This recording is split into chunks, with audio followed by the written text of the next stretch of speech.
Welcome to a special episode of the Sencast. My name is Dale Pickles, the host of the Sencast and the managing director of B Squared. This special episode is part of a series celebrating the award winners from the 2024 Nasen Awards. And in this episode, my guest is Paul Willis, who is part of the team at the All Saints Catholic School in Essex. Paul and his team won the Secondary Provision of the Year Award, and this award was sponsored by Conchero Education Technology. Paul is the Senko and assistant head teacher at All Saints Catholic School in Essex with responsibilities all around inclusion. The Nasen Awards celebrate outstanding contributions to the education and support of children and young people with SEND, and these annual awards recognise individuals, schools and organisations that demonstrate exceptional commitment to inclusive education and the advancements of SEND practices. Nasen is a charitable organisation that supports children and young people with SEND, and you'll find links in the show notes to find out more about the work Nasen does, their CPD and events. Now, let's get on with the podcast.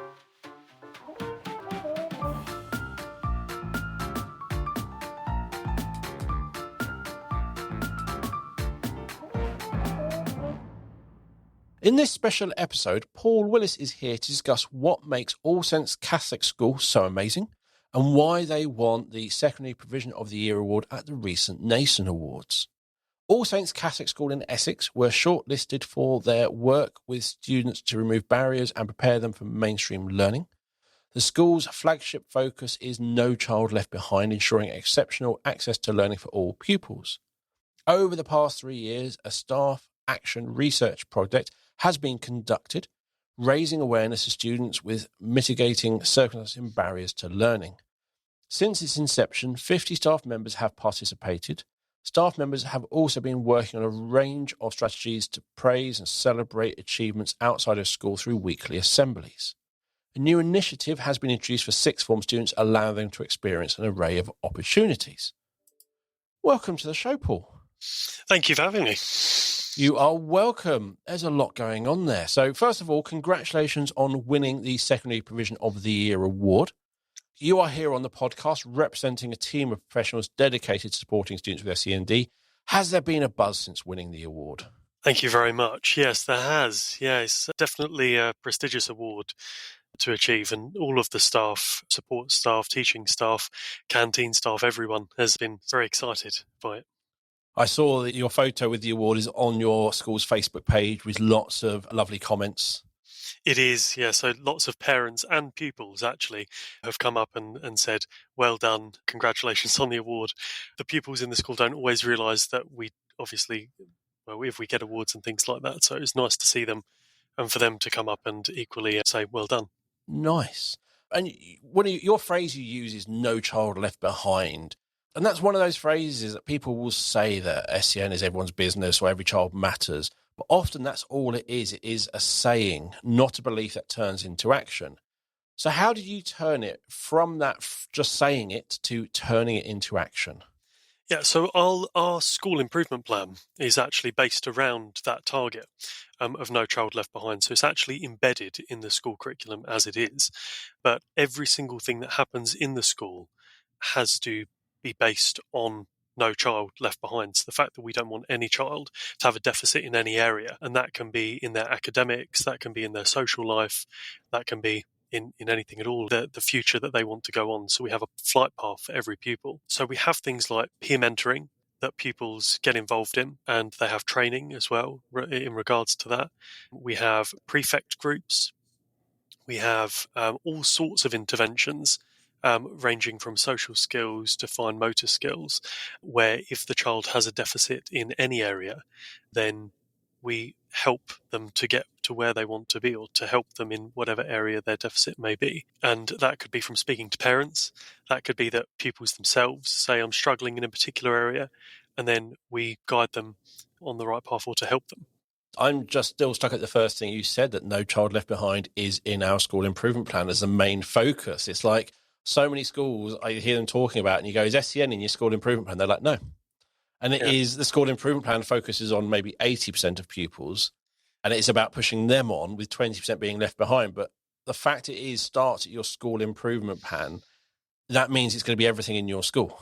Yes, so we have 3 targets, and No Child Left Behind is one of those. So it's everything that we do in the school, and we have the curriculum leaders, we have the senior leadership team who all meet and discuss their own input towards the school improvement plan and what should be in there. So it's something tangible, and so it's something we can achieve, and it's aspirational for the pupils. And then I go into all 3 of those and then say, actually, this is what we need to make it better for not only SEN pupils, but also more able and so on. So I'm in charge of inclusion. So we have SEN, more able, pupil premium, all of them coming under that remit. So all pupils get access and really can thrive under that whole idea of No Child Left Behind. And I also love, there's so many things I could pick apart in what you said. It was amazing. It's not just the academic stuff. You're talking about social issues and other issues. So you are literally looking at that whole child and thinking about what are the things impacting our children. How can we support them? Yeah. So I always think about what I would want if I was a child and I was struggling in a particular area. When I was younger, my social skills were, well, they still are, yet to be desired. But it's something that, pupils might want to work on, whether it be their social skills, the way in which you turn take in a conversation. It could be academically maths, struggling in maths. We have teachers across the curriculum who have time on their timetable. So English teachers teaching literacy interventions. We've got maths teachers teaching numeracy interventions, and staff who are modern foreign language teachers doing EAL interventions with pupils. So it's specialists in each area to make sure that no child is left behind. So have you found the money tree or something? Because lots of schools say they do not have time for this, all the capacity and things, and yet you're here doing it, believing in it, doing it, and it's working. Yeah, I think it's a matter of prioritization, and when it's a matter of the kids, that the kids are the priority. The reason why we're teachers is because we want the best for pupils, and staff across the board in All Saints School are so supportive of any child, to the point where if you was to say what pupils are struggling in numeracy, they would be able to tell you based on their classes and based on other classes and so on. They are so supportive of the pupils, and they'd do anything for them. Support isn't a struggle in this school. Every single teacher is fully aware that the agenda is no child left behind, and everyone is on board with that as well. So how did you get everyone on board? Was it the head teacher came in and went, this is what we're doing? Was it a seed that grew? How did you become so inclusive? I would love to be able to answer that with a really clever answer, but part of it is the head teacher's idea, and part of that comes from the head teacher's vision. And she is very visionary with the things that she does and things that she introduces in the school. But part of it can come down to the fact that we're a Catholic school, and there's a large sort of Catholic culture amongst pupils, and the idea of RUA, respect, understanding, affection, and humour in our school. And things like that, and being a good Samaritan. But for the teachers, it just seems to be an innate thing, where when you're walking around the school, teachers are very aware that if a child is struggling, or if a child is struggling in a particular area, or even if a child is having a particularly bad day, then there's a reason for that. It could be that they're dysregulated. It could be that there's speech-language communication needs. It could be that something's happened at home. So it's every teacher is aware of that thing, and that's from a pastoral basis. That's phenomenal. And yeah, actually being a church school, that ethos which goes through it can have a really big impact without anyone realizing it. Yeah. That's because my daughter's primary school was a C of E primary. The secondary wasn't, and it is still a good school. It is an outstanding school, I believe. But yeah, that ethos, that caring nature isn't there. And in my head, I probably put that down to being a primary and a secondary. Perhaps there is more to it than that, that actually it is that belief as a school. And it might come from a church, but it might come from somewhere else. But you need that belief, and you need that belief through all of your staff, don't you? Everyone has to believe to make it work. Yeah. And like I've said before, the staff are very on board. I could not sing higher praise of the staff in the school. And it could be Even the canteen staff, if you go into the canteen and they've got food ready for particular pupils who struggle with sensory input, so noises coming into the canteen, and they've got that food ready so then they can eat straight away. The cleaners making sure that particular things are in particular ways in certain rooms so pupils don't become dysregulated. So it's not just teaching staff, it's the support staff, it's the cleaners, it's the cooks. Absolutely phenomenal. And it is a conscious effort, because it is going to be, okay, we've got this coming on, we've got to do that first, and this has got, so we've got to do it. And it's amazing because, again, I'm not going deeply into salaries and staff time, I'm not going to go into that topic. I'll just pretend everything is rosy.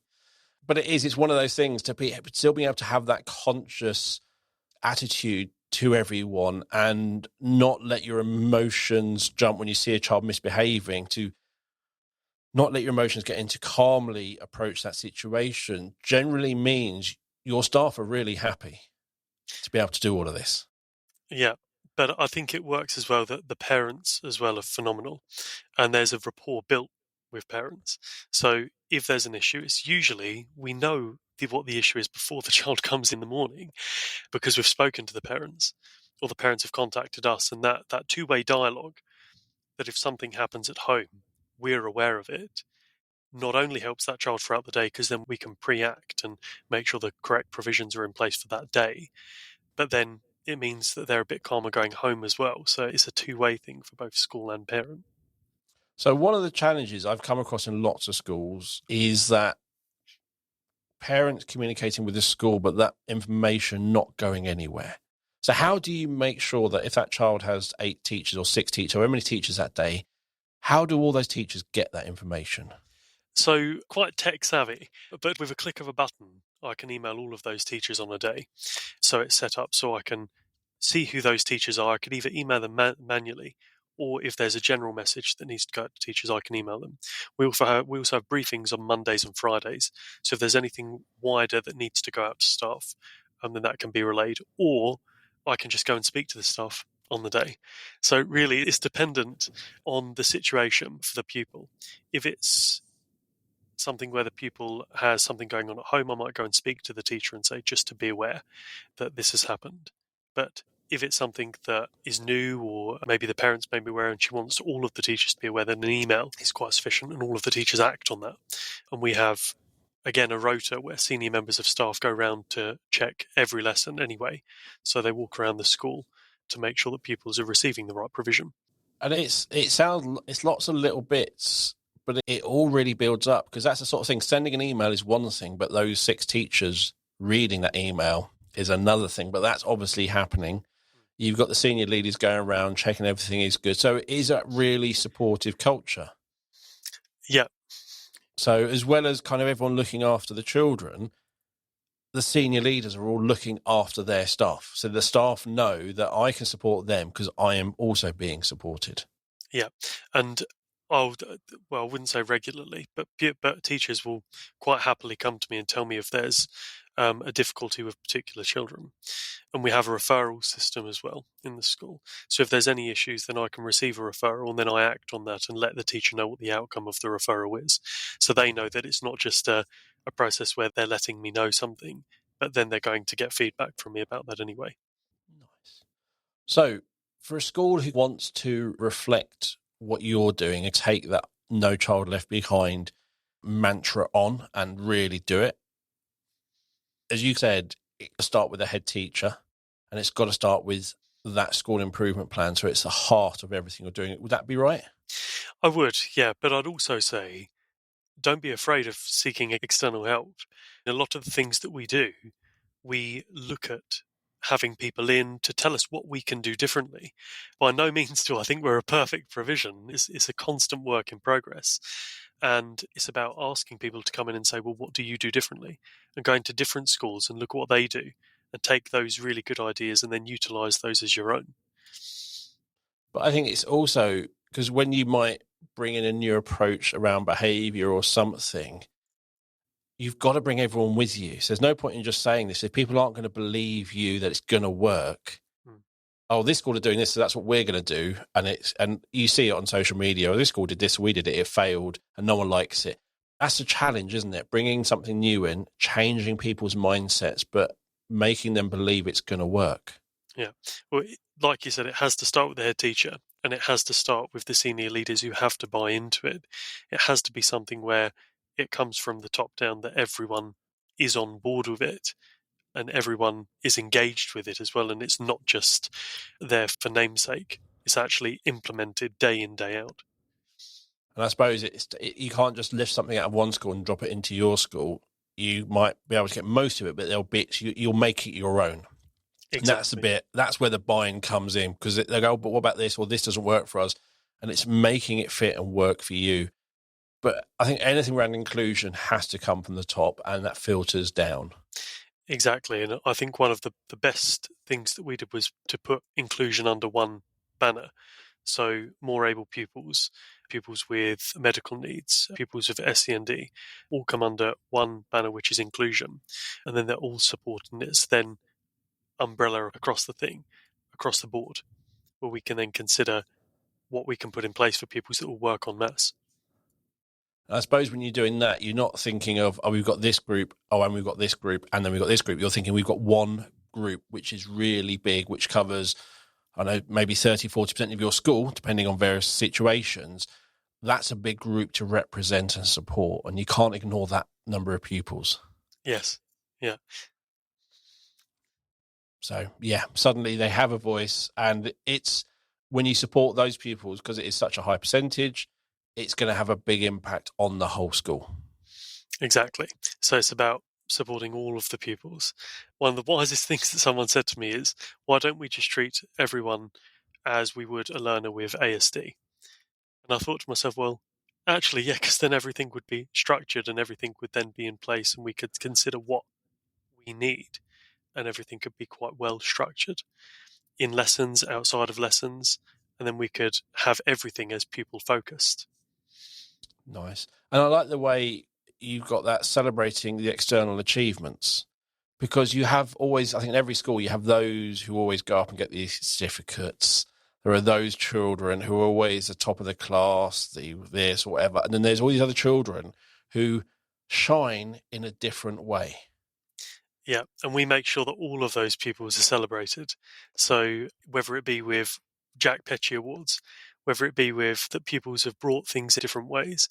So principles of universal design learning, UDL, in our classrooms, we make sure that things are shown in different ways. So it could be if a project is done for history. I'm a history teacher by trade. And if a project is done, it will be project based. So a child can either do a website or a 3D printed design or a poem or a poster. So it's accessible to every child on a different level. That's good, because one of the things, if we jump into the curriculum and assessment review, is it's about how assessment is generally exam style answers, and that's the only way you can assess. And one of the things I'm really hoping is exactly what you said, is we're moving to more project based, that how they demonstrate their knowledge, ability or skills can be in different ways, as you said, a website or a 3D printed model. Because does it really matter how they demonstrate their knowledge and understanding? Surely the fact they are demonstrating it is the bit we're after. Yeah, so when it comes to GCSE exams, obviously that's a bit of a different story, because that is majority essay based or based on subject areas. But in Key Stage 3, it can be project based because pupils access things and learn things in different ways. I know if someone said to me when I was younger, you could do a website on the Holocaust, I would certainly be going for that over a written essay. So again, it's considering what you would find to be useful as well, and what you would want if you was a child in your own classroom. Yes. And to me, it's that freedom to, this works for me. And I know children who will write a comic on something, or they'll do it that way. It's different, but it can still show the same depth of knowledge and understanding. Yeah. And one of our other project titles in our school improvement plan is Formation for Futures. And it's the idea of finding what every single child in our school is good at. And that could be from a one-to-one conversation. So those visits that I mentioned before by senior leaders, they're focused on a child. So they will go around and speak to a child in the lesson. So the idea is, by the end of their time at school, they would have spoken to a member of senior leadership, and that member of senior leadership would be able to identify what their strengths are. So that could be that they are good at art. It could be that they play basketball outside of school. It could be something where you can then help to form and shape that child based on their own strengths. That's phenomenal, because it is when someone takes an interest in you, you matter. Yeah, exactly. So that's really powerful and interesting, because you said, like, around autism, you need that structure, but at the same time, you need that flexibility in how you're saying it. So it is about having a non-rigid structure. It's that flexible structure. So we are going to be doing this, but how you demonstrate it is up to you. But the structure is there, but it's written flexible enough that it can be adapted. Exactly. So it's formulaic, but with the child in mind. So what their strengths are. And it really is. You're talking, in reality, lots of little changes, because you're still doing the exact same curriculum as everyone else. Yep. But lots of little changes which all really add up and make a really big difference, not just to those children who fit under your umbrella, but it's making a difference to the parents. It's making a difference to all the children, how they see each other.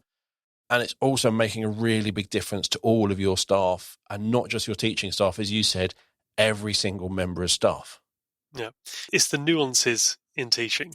It's the small things where, like I said, when you was a child, you would have wished that was in place.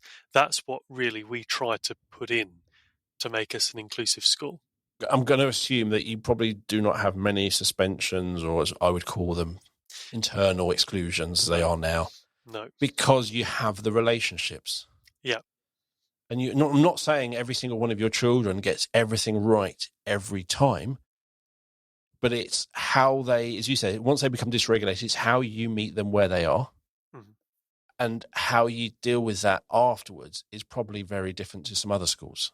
Yeah, it's building a rapport, like I said, with the children as it is. So it's not just, it could be something as small as every single child receives a birthday card on their birthday. That's something really small.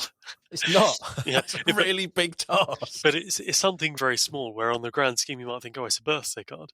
But when I was at school, I would have wanted to receive a birthday card. There's some children who receive a birthday card who've never received one. And it's that idea that it's got a card. We're a Catholic school, so it has their saint of the day on. So there's 365 saints. And they get a birthday card and it says happy birthday, and that's it. And it's something small, but then helps to build that rapport with students. That's not a small thing. It might saying send a birthday card might not take many words on a bullet list, but that's a really big thing. None of my children have ever had that. And probably people listening are looking at going, what? But it is actually something. We all know when you get a birthday card or a Christmas card from someone, that they thought of you, or they're very one of those organised people who have a list and do it every year. But that's getting less and less. It makes a difference. Yeah.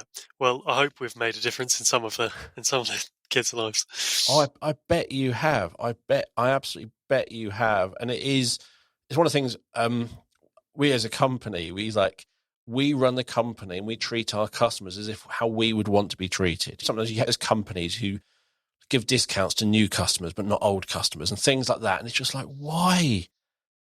The sort of thing, it's running it how you want to be treated. Or as you said, running a school that I would have wanted to be at when I was young makes a really big difference. Seeing that school through their eyes, not just going, what do we have to get through?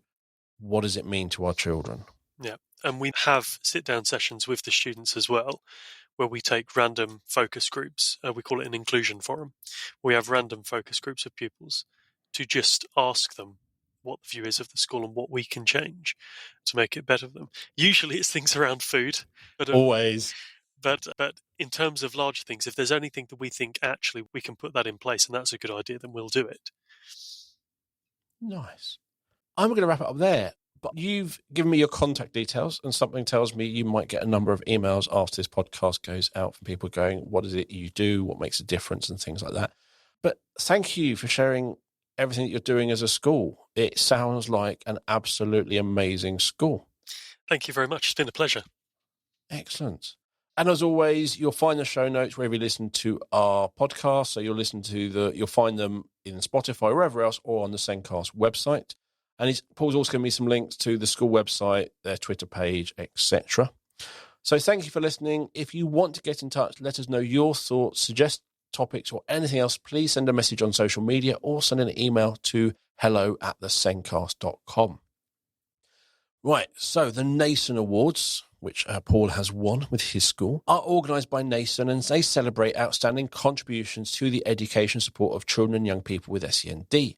These annual awards recognise individual schools and organisations that demonstrate exceptional commitment to inclusive education and the advancement of SEND practices.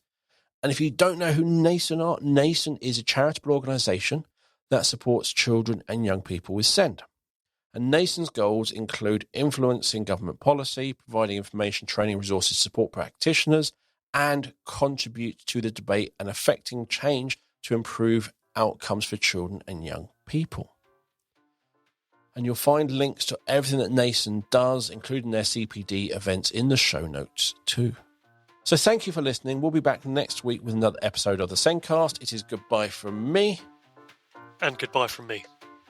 Bye, everyone.